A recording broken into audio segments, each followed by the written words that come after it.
Treasure Island, Chapter 2.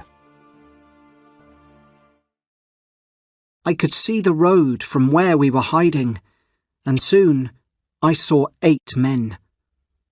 One of them was the blind man. I saw them walk down the road to the Admiral Benbow Inn. They were surprised to see that the door was open. Then they all ran inside. I heard someone shout, "Bill's dead!" "Go and find his box," said the blind man.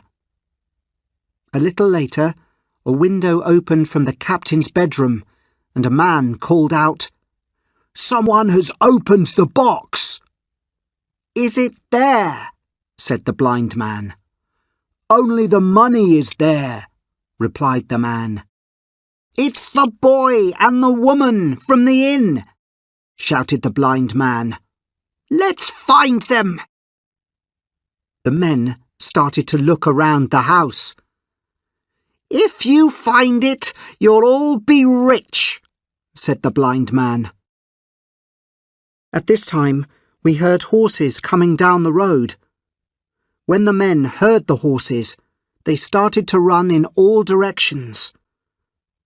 The horses arrived, so I ran out to see who was riding them. One of them was the boy who went to get Dr. Livesey, and the rest were policemen. 2 men took my mother to the village, where she soon felt better, and the others tried to catch the men. But it was too late. We heard that they escaped on a boat. I returned to the Admiral Benbow with the police. "What did they want?"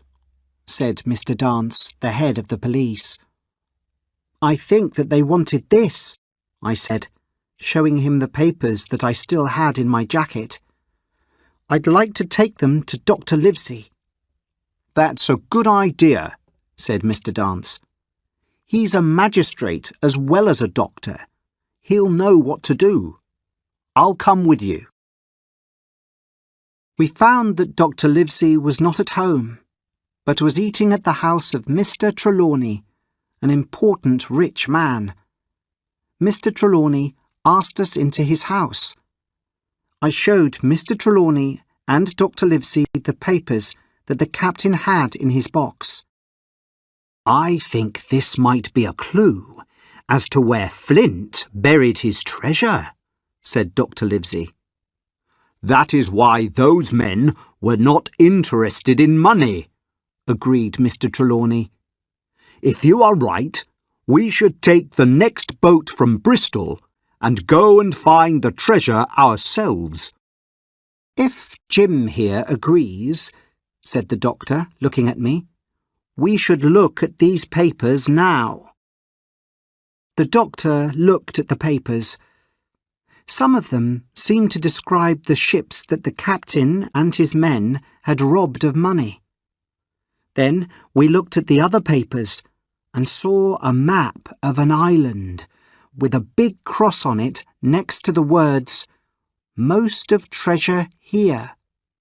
"Dr. Livesey, we should go to Bristol tomorrow," said Mr. Trelawney. "In a few days we'll find the best ship in England. Jim Hawkins here can come as our ship's boy. You can be the ship's doctor." "I agree," said the doctor. "But those men who tried to find the map will now be looking for us. We are not safe anymore. We must not tell anyone else what we know." It took us longer than we thought to be ready to leave England. While Mr. Trelawney prepared for the journey in Bristol, I stayed at Mr. Trelawney's house with his servant Redruth and spent hours studying the map, thinking about the treasure that we might find. One day, a letter was sent to me from Mr. Trelawney. It said that a good man called Blandley had a ship called the Hispaniola for us. Trelawney said that he had found a crew ready to work on it. The crew included a man called Long John Silver, who had lost a leg but was a good cook. Silver also knew other men who would join us.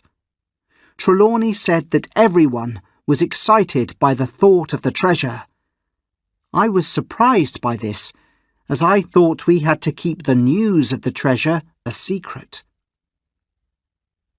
I was very excited by the thought of the journey, and I went to say goodbye to my mother at the Admiral Benbow Inn. I was very sad to leave her the next day, when I travelled to Bristol with Redruth. We had just one night in the city before we were going to sail.